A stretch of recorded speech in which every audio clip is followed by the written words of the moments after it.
Hello.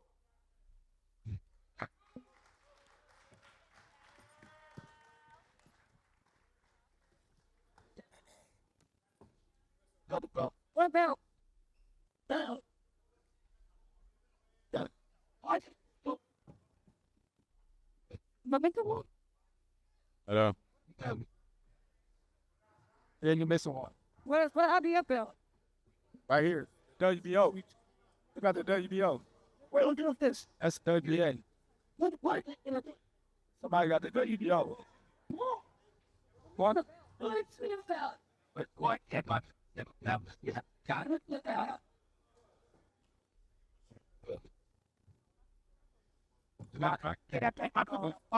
What? Whatever. Match. It's not. Yeah, we're pretty. Yeah, let me get a water. Mike, what are you going to think? There it go. There it go. On to. Look at all this jewelry I got. Yeah. All right, two. Hello. Bow. Where's out? Yeah.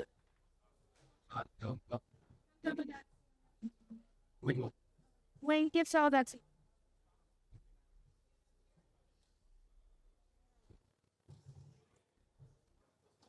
Take knockouts. First. Okay. Fucking.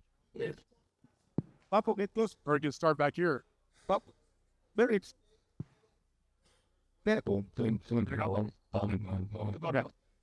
Ready?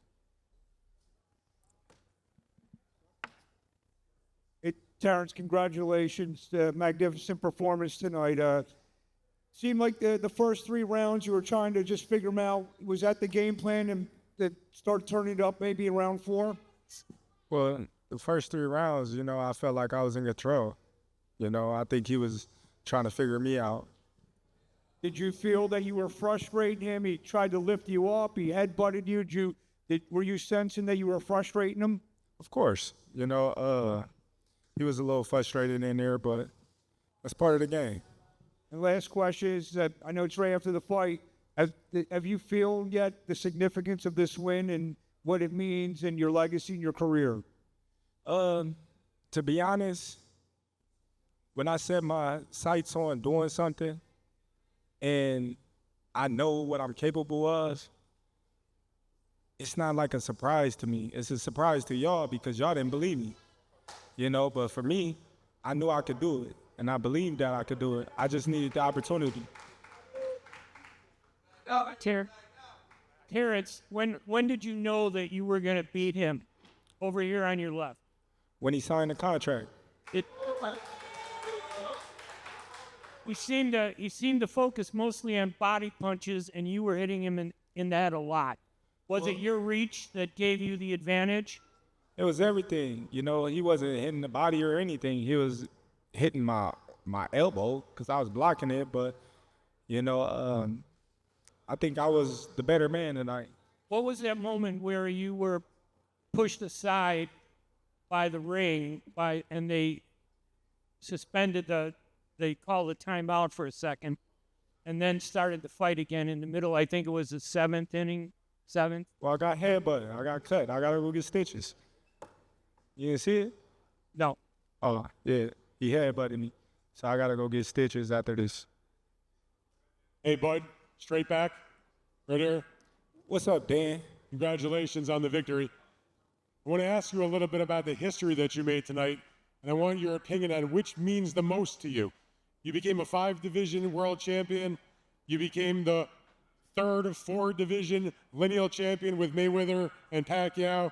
You became a 3-time undisputed champion, the first ever in the 2, 3, or 4 belt era. And you became the 2nd undisputed champion in 3 weight classes when there was only 1 champion back in 1938 with Henry Armstrong. That's a lot of stuff. You hear that? You hear that? Which do you think means All the of most? it. And All of it. It all goes hand in hand. can you describe what it all means to you to have? You just made like a whole resume of stuff tonight.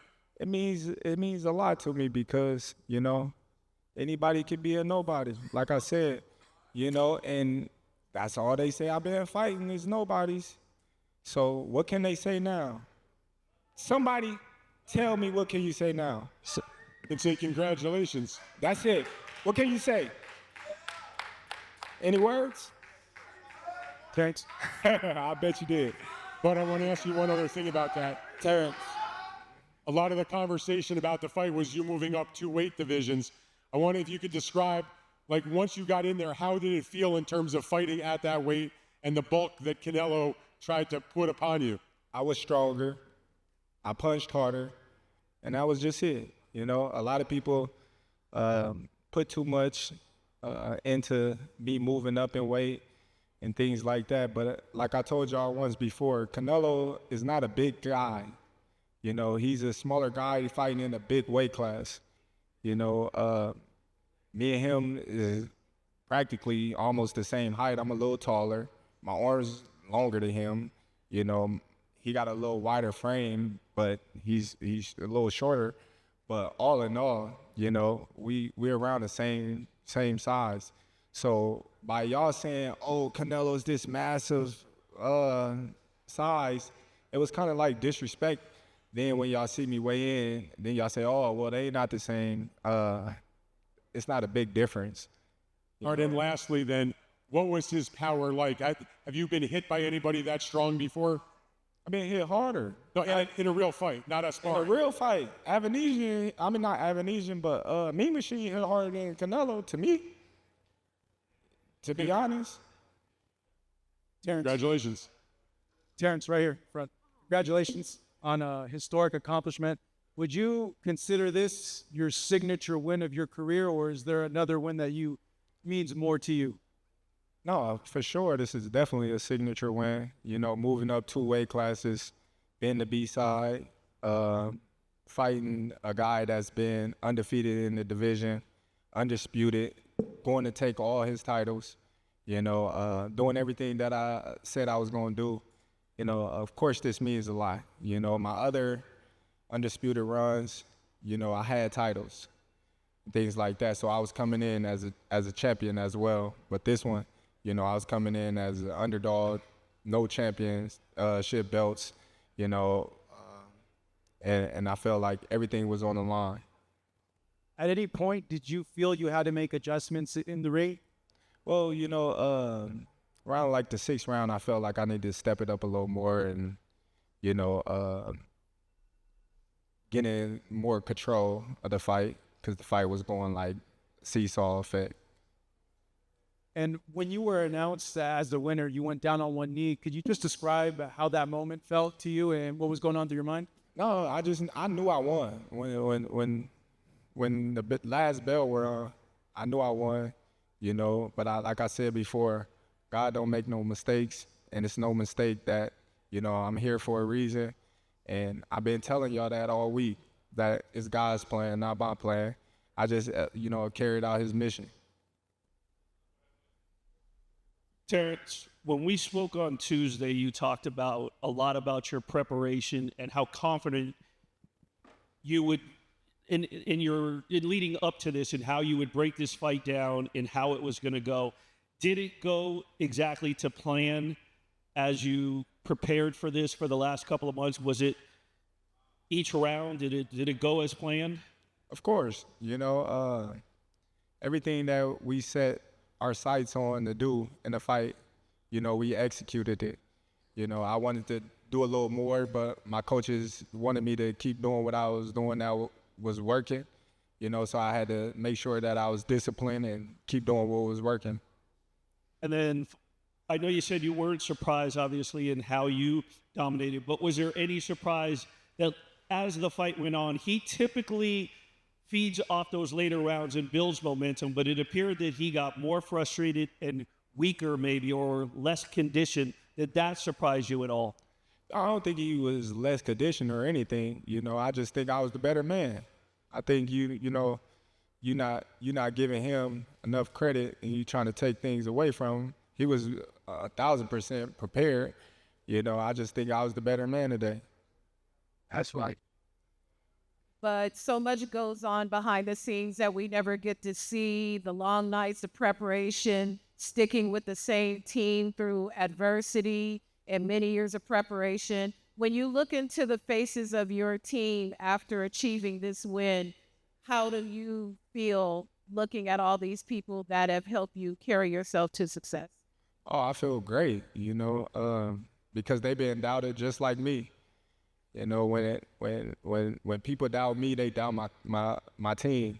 They think my team can't, take me to where I want to go because they don't have the recognition of being in a big city and have this big following. But, a lot of great fighters coming through our stable, and, they paving the way, for the next generation. And, on the forefront, and we ain't doing nothing but making history. Terence, was this fight about proving them all wrong or proving yourself right? Both. Prove the doubters wrong and prove myself right. Like I said, it's a lot of disappointed people, going home tonight. And some of them gonna cry, like I said, but it's part of the sport. And lastly, I asked you at the press conference the other day, what was your definition of greatness? It came full circle for you by claiming the throne. Now, what is your definition of greatness to you? You're looking at them. Congratulations. The whole team. Terence, congratulations on your victory. With the way you beat Canelo tonight, Spence a couple of years ago, everyone is going to start making comparisons with your legacy to Floyd Mayweather. How do you feel you compare with Floyd with the resume you have now? Listen, Floyd was the greatest in his era. I'm the greatest in my era. It ain't no need to compare me to Floyd or Floyd to me. You talk the talk and you sure walk the walk.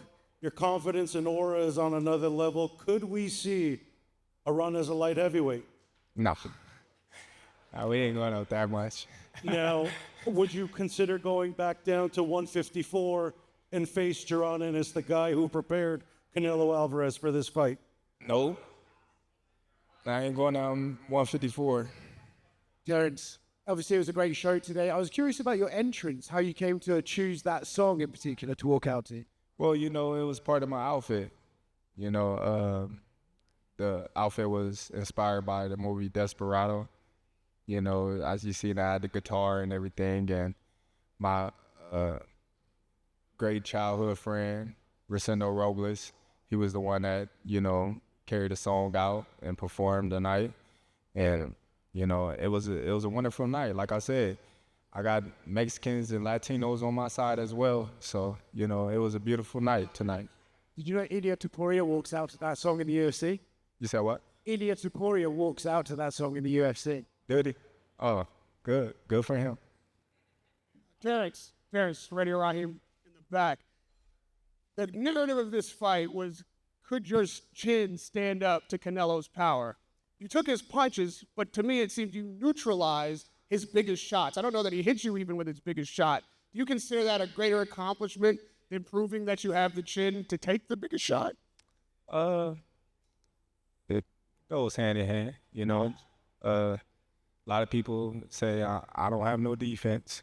I get hit with these big shots, and that's what they was worried about. Hey, it's only so much that they can say now. That stretch of the fight, we saw Canelo drop his hands at some point, shake his head. It appeared to me like he was mentally being broken. Did you perceive it that way? What did you think was going on in those 11th and 12th round when we saw Canelo seem to stop fighting for seconds? Yeah, he was definitely frustrated, because what he was trying to do wasn't working. And when he get hit, he's just like, man, he shook his head like, can't believe I got hit with that. And last one from me. Where do you rate Canelo amongst your opponents? I mean, you're speaking about it as if it was an easy night. You've been hit harder.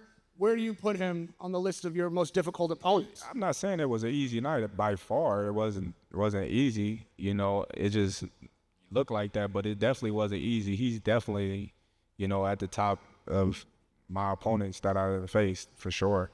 Are you open to a rematch? and I'm open to wherever. You know, like I said, I'm gonna sit back, enjoy my victory with my team, and you know, I have my birthday in 2 weeks since I'm old, everyone. Thank you for a great night, an incredible performance. Congratulations. Yeah. Terence right here. Terence right here. It's Andreas L. from ESPN. We did a story on you talking about how competitive you are and your will to win. Did you feel like you had to dig deep in this fight, or do you feel like Canelo, you just kind of took the fight out of him early and he wasn't able to be as competitive as he wanted to be? No, I think, you know, he was trying to be competitive, but he respect my power, you know, and he respect my boxing ability and things like that. And I think what was frustrating him the most is, you know, all his big shots, I was blocking and, you know, catching and counter. So I think that was really, you know, a big factor in why he was frustrated. I think you said a lot, but when you're going to say, I told you so, and you wanted to relish the victories, now is the time to tell everybody, once again, I told you so. Oh, well, they know. The ones that doubted me, they know. I don't have to say I told you so or rub it in their face. You know, they know and they see it. And, you know, this is right here is I told you so. Right here. Terence, down in the middle. Terence right here. Terence right here. Terence right here in the middle. Max Kellerman calls you the GOAT of this era in the post-fight. After everything you've been through, man, what was like hearing those words? Hey, listen, like I said, the great things come to those who wait. You know, the cream always rise to the top. All the time that they blocked me out, they said I wasn't fighting nobody. I can't beat this dude. I can't beat that dude. Every time that I got a chance, I wiped the floor with him. So just imagine where I would have been at today if I had got them opportunities a long time ago. But then again, it wasn't my time. My time is now, and I'm happy that everything played out the way it did. And you're looking at the undisputed champion of the world right now. Terence, William King, Omaha, Nebraska. I got a question for your coach. William King, right here. Tall, dark, and handsome, right here. You know it. Man, I'm so proud of you today, right now, and your team. I'll just watch. Which coach? I got 3 coaches up here, Bill. To your left. The one always be always talking smack. But no, but I saw your son and my great nephew yesterday, a couple of days ago. Yeah. They got interviewed by Fight Hub TV. And they predicted you was going to win, but they were so proud of you, those young fighters. What does it mean to you when you go back to the gym on Monday, as far as your coaches and your coaching team? What does that mean when you go back to your gym? So that's for Bud or for me? For all of y'all. I want to hear from all of you gentlemen. Because right now, when I see Muhammad Ali, I'm going to see Terence Crawford in the future. Because right now, this is bigger. So you said Bud's son? You seen Bud's son? I saw Bud's son and my great-nephew Reno speaking, predicting that his dad and his surrogate father are going to win. What does that mean to you when you go back to the gym? Because those young men and young women look so much up to you, so much up to your team. Well, to me, it's just like I'm saying, it's how the man live. He a great father. You understand? He raises kids up in the way they should go. And they see his commitment to them and to his craft day in and day out. So they was confident in his victory. You know, for me, it's like full circle. It's the Terence Crawford era. And we believe in God highly. And it's his time now. And if it's like you say, you see somebody else can do it, you can do it. But you just can't just think that. You got to put the work in. And Crawford put the work in since he was a baby. So, you know, it's more than just talking about it. It's about being about it. You understand? So for everybody that's in the gym, that's everybody around him, please start paying more attention to him and what he's doing instead of just hanging on, hanging around. Really study Crawford. You understand? Really study him. Take in what he's doing. It's not just him running miles. It's not just him hitting the bag and sweating. He's focusing. He's studying. He's really honing his craft. You know, so that's what I would say we're taking in that. So it's not just when you see him, you can do it, but you got to put the work in too. Thank you.